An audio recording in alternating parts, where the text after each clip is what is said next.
जो इस आज के इस कार्यक्रम को सुशोभित किया, उन सारे लोगों को अभिनंदन। अम्बेडकर जी की 121वीं जयंती के अवसर पर सर्वप्रथम मैं उन्हें सत नमन करता हूँ। कार्यक्रम काफ़ी लंबा चला और बहुत सारे लोगों ने अपने विचार प्रस्तुत किए। मैं उन चीज़ों में थोड़ा सा अपना विचार प्रस्तुत करना चाहता हूँ, क्योंकि सभी लोगों ने अच्छी बातें कही और अम्बेडकर जी के विचारों को प्रस्तुत किया। यहाँ मैं थोड़ा जोर देना चाहता हूँ कि अम्बेडकर एक नाम नहीं, एक विचारधारा है, ये समझने की ज़रूरत है। और उस विचार को जिस उद्देश्य के लिए आप लोगों ने प्रारंभ में, जिस दिन आप लोगों ने ये कार्यक्रम की शुरुआत की थी, आप उस दिनों को याद करें जिस समय आप उस विचारधारा को दिल में संजोए रखने का बीज बोया था। आज उस बीज का एक अगली कदम यह हुई कि आज आदमकद प्रतिमा को आप लोगों ने प्रस्तावित किया। मुकुंद दास जी ने बड़ा अच्छी बात कही उन्होंने कि बच्चे जब घर से निकले तो उनको प्रणाम करें। मैं यहाँ पर थोड़ी सी अपनी बात को रखना चाहता हूँ कि उनके विचारों का अवश्य संधारण करें, दिल में विचारों को संजोए रखें, क्योंकि अम्बेडकर नाम नहीं, एक विचारधारा है। जिस समय अम्बेडकर, बाबा साहब भीमराव अम्बेडकर जिस परिदृश्य में, जिस अवसर पर जन्म लिए और जिस अवसर पर वो पढ़ाई कर रहे थे, वो परिस्थितियां आप समझने की कोशिश कीजिए कि कितनी विकट परिस्थितियों में उन्होंने पढ़ाई की।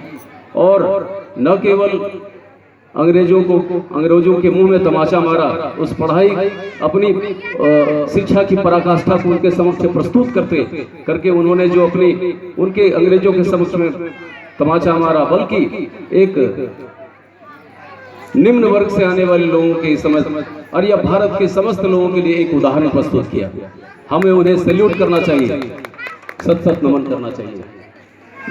आप बच्चों को बहुत अच्छी बात कहा इन्होंने, मुकुंद दास जी ने, कि बच्चों को आप प्रातःकाल पढ़ाने का प्रयास करें।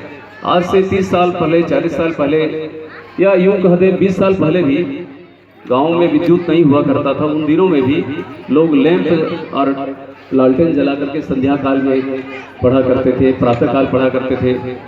हम अपनी संस्कृतियों को निश्चित रूप से खो रहे हैं और ये संस्कृति हमें पुरानी चीज़ों को और हमारे जो धरोहर उन्हें कायम रखने में हमारे लिए एक बहुत लंबी मील की दूरी का एक कार्य करेगा। इसलिए मैं यहाँ पर जोड़ना चाहता हूँ कि आप जैसे कि संध्या काल में लोग शाम के 6-7 बजे बच्चे खेल करके आते थे और लैंप और लालटेन पोंछ करके पढ़ने बैठ जाते थे, ठीक उसी प्रकार से बच्चों को आप इस प्रकार से संस्कारित करें, जरा सा शांति बनाए रखें तो बड़ी अच्छी बात होगी। माताएं बहनें, कृपया, मैं तो चला जाऊंगा, लेकिन जो बातें हैं मैं आप लोगों के समक्ष प्रस्तुत करना चाह रहा हूँ। कृपया आप सुनने के लिए आए, सुने तो मुझे भी खुशी होगी और यह एक सार्थक भी होगा कि इस मंच के माध्यम से आप लोगों को जो बातें मैं कहना चाहता हूँ वो अब तक पहुँच पाए। प्रातःकाल ब्रह्म मुहूर्त होता है, उस समय में कोई भी चीज़ें आप ग्रहण करेंगे, यानी शिक्षा की चीज़ें ग्रहण करेंगे, तो वो निश्चित रूप से आपके हृदय में और आपके दिल और दिमाग में छाएगा। इसलिए आप बच्चों को प्रातःकाल पढ़ाने का प्रयास करें। आजकल की संस्कृति थोड़ी सी बदल गई है, तकनीकी चीज़ें, मोबाइल जैसी चीज़ें, मोबाइल, टेलीफोन, टेलीविजन, ऐसी चीज़ें आ जाने के बाद में हम थोड़ा से विमुख होते जा रहे हैं, शिक्षा के प्रति भी विमुख होते जा रहे हैं। और जो पढ़ाई का वास्तविक काल था, हम जीवन अपने न केवल शिक्षा को बल्कि हम अपने स्वास्थ्य को भी बिगाड़ते जा रहे हैं। देर रात तक सोना, देर से जगना, ये हमारी संस्कृति को, हमारे स्वास्थ्य को निश्चित रूप से वो विमुख कर रहा है। तो मेरा निवेदन होगा आप सभी माताएं बहनें, सभी भाइयों से कि आप प्रातःकाल बच्चों को जरूर जगाएं, न केवल पढ़ने के लिए बल्कि स्वास्थ्य के दृष्टिकोण से भी ये अत्यंत ही महत्वपूर्ण होगा। तो मैं इसी आप लोग के समक्ष यही संकल्प भी लेकर जा रहा हूँ, ताकि आप, और जैसा कि नाम है इस निश्चितपुर का, तो मुझे आशा भी है कि आप इस कार्य को निश्चित रूप से करेंगे।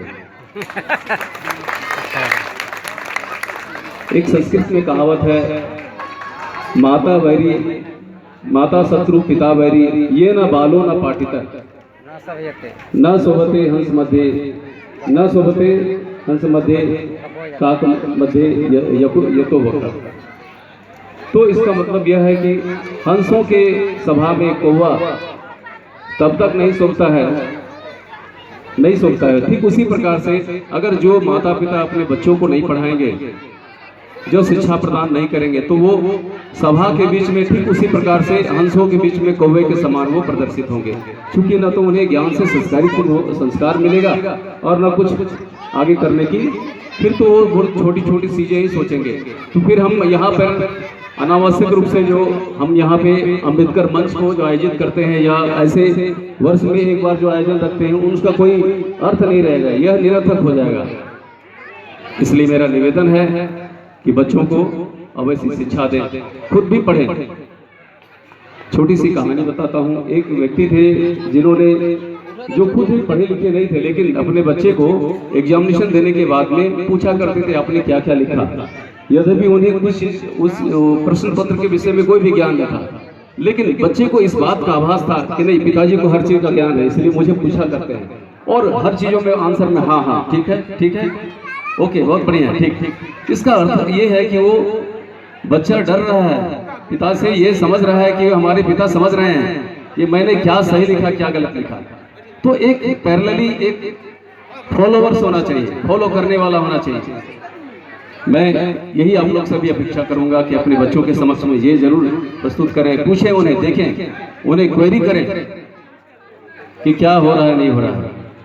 छोटन जी बड़ी अच्छी बात उन्होंने कहा, यद्यपि छोटन जी का नाम छोटा है, देखन को छोटन लगे घाव करे गंभीर। बड़ी अच्छी बात उन्होंने रखी और मैं समझता हूँ उनकी बातों को भी आप, यद्यपि वो चूँकि बहुत मन से हैं, उनके समक्ष बोलने के लिए बहुत सारी चीज़ें हैं, आप उनको और भी किसी कार्यक्रम में बुलाएं ताकि वो विस्तृत उनसे कुछ विचारों को अवश्य प्रदान लेंगे। मैं यहाँ थोड़ी सी बात और रखना चाहता हूँ। बाबा भीम साहब अम्बेडकर, उन्होंने 3 बातें जो कही, शिक्षा, संघर्ष और संगठन। शिक्षा, संगठन और संघर्ष, जो विस्तारित रूप से हमारे मुकुंद जी ने कहा कि उसको आप समझ ही रहे होंगे। शिक्षा, बगैर शिक्षा के हम न तो आगे बढ़ पाएंगे, ना ही हमारा देश बढ़ पाएगा। यदि आज हमारे पास में 395 धाराओं वाला यदि एक संविधान है, तो किसी शिक्षा का ही परिणाम है। उसे कई बार कई वाचन के पश्चात वो एक परिणति उसका मिला हुआ है हमारे समक्ष। उसमें जो समता का अधिकार है 14 से धारा आर्टिकल 14 से 18, समता का अधिकार यानी लॉ ऑफ इक्वलिटी। इसका मतलब है कि हमें समान रूप से अधिकार प्राप्त है। ये एक बहुत बड़ी चीज़ है। इसका मतलब है कि समान अवसर मिले हुए हैं। आप यदि भारत के संविधान की उद्देशिका को अगर भली भांति पढ़ते हैं, देखते हैं, तो उसमें सारी चीज़, समस्त चीज़ें, वो चीज़ें समाहित हैं जो हमारे संविधान के उद्देश्य को बताता है। अवसर की समानता, यानी कि समान रूप से आपको अवसर मिले हुए हैं। यदि हम 100 वर्षों या 200 वर्षों पहले की बात करें, उस समय राजतंत्र था और भारत लोकतांत्रिक क्षेत्र की बात अलग है, राजतंत्र था। यदि यही राजतंत्र अभी भी कायम रहता तो आप समझ सकते हैं हम किसी राजा के घर में वैसे ही चाटुकार लोगों की ही चलती और हमारी स्थिति होती है हम किसी अंग्रेजों के घर में लैट्रिन साफ कर रहे होते। यही स्थिति होती हर किसी की। तो अब समझने की जरूरत है, वो शिक्षा ही का देन है जिसने हमारे देश को एक संविधान प्रस्तुत किया। हमारे देश को आज़ाद करने में बहुत सारे लोग लगे, जिनमें हमारे बाबा साहब भीमराव अम्बेडकर की भी अग्रणी भूमिका रही, जिन्होंने संविधान निर्माण करने वाली समिति के अध्यक्ष रहे और उन्होंने संविधान का, उनके नेतृत्व में संविधान का निर्माण हुआ। और उसकी अच्छाई ये है कि पूरे देश के, पूरे विश्व के 9 बड़े देशों के जो अच्छाई तत्व हैं, उन चीज़ों को समाहित किया गया हमारे इस भारतीय संविधान में। इसका अर्थ है कि हमारा जो हमारा लोकतंत्र है, इसी की वजह से हमारा जो लोकतांत्रिक चीज़ें हैं हमारे संविधान में समाहित है। इसीलिए आज हम चीन बड़ा देश होने के बावजूद भी हम भारत को सबसे बड़ा लोकतंत्र कहते हैं। इसलिए क्योंकि यहाँ की लोकतांत्रिक चीज़ें हमारे संविधान में समाहित है और वो उसका जोड़ हमारे विश्व के किसी भी अन्य देशों में नहीं है। आप हमारे नज़दीकी के अन्य देशों को भी आप देखें मैं नाम नहीं लेना चाहता हूँ, छोटे बड़े देश हैं हमारे जहाँ पे कभी कभी सैनिक शासन या अन्य तंत्र शासन करते रहते हैं, तो वो चीजें हमारे देश में नहीं है। हम विश्वास करते हैं, हमें विश्वास करना चाहिए हमारे इस लोकतंत्र पे, और सिरे सिरे आगे ही बढ़ता जा रहा है। हम इसे और पुष्ट करें। साथ में हम आप लोगों से निवेदन करना चाहते हैं कि आप बाबा साहब भीमराव के साथ साथ जो हमारे विचारक हैं, पूरे उन लोगों के विचारों को, बाबा साहब भीमराव के विचारों को अपने देश में, अपने धर्म में संजोए रखें और उसे और परिष्कृत करने का कार्य करें। जो 1947 में हमारे देश को आज़ादी के रूप में मिला, 1950 में गणतंत्र के रूप में हमको गणतंत्रात्मक देश मिला, हम उसे और परिष्कृत करें, आगे बढ़ाएं, ऐसा सोचें, मन में धारणा रखें, हम अपने लोकतंत्र पर विश्वास रखें। उसी का परिणाम है कि क्षेत्र का विकास के लिए देखिए पंचायत चुनाव होता है, चुनाव उसी का एक परिणाम है। एक लोकतांत्रिक देश की सबसे बड़ी जो चीज होती है वो है खुली चुनौती या ओपन कंपटीशन, खुली प्रतिस्पर्धा। खुली प्रतिस्पर्धा अगर न होती तो लोग आगे नहीं बढ़ते, इसलिए खुली प्रतिस्पर्धा पर विचार रखना चाहिए, ओपन कंपटीशन पे। इसका तात्पर्य है कि किसी के लिए वो बंदिश नहीं है, चाहे वो किसी भी जाति समाज का हो, किसी भी समुदाय से हो या आर्थिक रूप से विपन्न हो। कल ही मैंने निश्चितपुर टाउनशिप यानी कि बहुली पंचायत के एक यमुना पासवान नामक एक बच्चे से मिला, जो एक हाथ हो के बावजूद वो ताइक्वांडो खेलता है और बहुत अच्छी प्रदर्शन वो करता है और वो अंतर्राष्ट्रीय लेवल पे खेलता है। उसके सम्मानित करने के लिए हम माननीय टुंडी के विधायक माननीय मथुरा महतो और मैं खुद भी वहाँ पे गया। उनको 1 लाख रुपये के चेक सरकार के द्वारा उनके अथक प्रयास से और हमारे ऑफिशियल प्रयास से, दोनों के प्रयास से उन्हें 1 लाख रुपया मिला और हमारे माननीय विधायक ने भी उन्हें आश्वस्त किया कि उसे आगे भी किसी नियोजन के लिए प्रयास कर रहे हैं। तो इसका तात्पर्य यह है कि एक ओपन चैलेंज, ओपन जो कंपटीशन है, खुली प्रतिस्पर्धा है, वो हमारे इस लोकतांत्रिक देश की गुण है। यदि यह राजतंत्र होता तो चाटुकारों की ही भीड़ लगती और जिनकी चाटुकारिता अधिक चलती वही राजा के घर में अच्छी नौकरी पा सकते थे, अन्यथा बाकी सभी लोग राजा के नौकर नीचे उनके पांव तले कुचले जाते। तो वो एक अच्छी बात है कि हमारा देश एक लोकतांत्रिक देश है, और लोकतांत्रिक ही नहीं, पूरे विश्व का सबसे बड़ा लोकतंत्र हमारे देश में है। और वो लोकतंत्र लाने का प्रयास हमारे जिस महामानवों ने किया, आज उन्हीं की जयंती, 1930वीं जयंती में हम सभी उपस्थित हैं। तो हम तमाम लोग आज इस मंच के साथ में ही और आज की इस गोष्ठी के साथ में एक प्रण लेकर के चले कि हम उनके विचारों को जीवित रखेंगे, अपने बाल बच्चों तक उनके विचारों को पैदा करेंगे। और शिक्षा उसमें से एक महत्वपूर्ण कड़ी है, जो शिक्षा के क्षेत्र के माध्यम से इन विचारों को आगे बढ़ा सकते हैं और उन्हें परिष्कृत कर सकते हैं। इन्हीं चंद शब्दों के साथ मैं अपनी वाणी को विराम देता हूँ और आप लोगों से आशा भी रखता हूँ कि उस विचारों को आगे बढ़ाएंगे।